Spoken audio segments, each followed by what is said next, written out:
সাহাবীদের দিকে তাকিয়ে রয়েছে। ওই দলের তিনজনা যখন গালি গোলাজ করছে, আমার দলের একটা সাহাবী, একবারে জামে এবং মানে সাহাবী, যার নাম হলো আবু হুযায়ফা রাদিয়াল্লাহু তাআলা আনহু, আল্লাহর নবীকে বললেন, ইয়া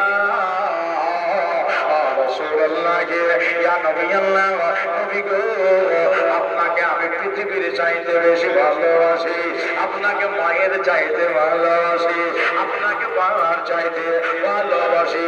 হুজুর, যে জিনিসটাকে বেশি ভালোবাসি ওই জিনিসটারে যদি কেউ গালি দেয় আমি সইতে পারি না। নবী গো, আমাকে একবার যাও না।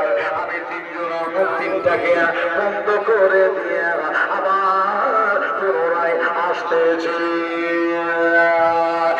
নবী বললেন, না না না না, তোমার করে যাওয়া হবে না।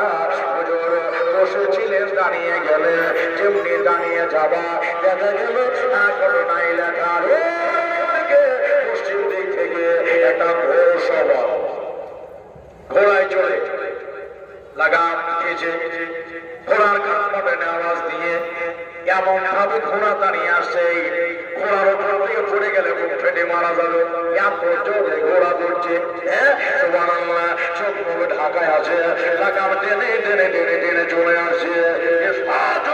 আসতেছে, আস্তে আস্তে আবার নবীর কাছে ঘোড়ার লাগাম কাজ করে টেনে দিয়ে নবীজিকে বলতেছে, আসসালামু আলাইকা ইয়া রাসূলুল্লাহ। সুবহানাল্লাহ। নবী বলেন, ওয়া আলাইকুম আসসালাম।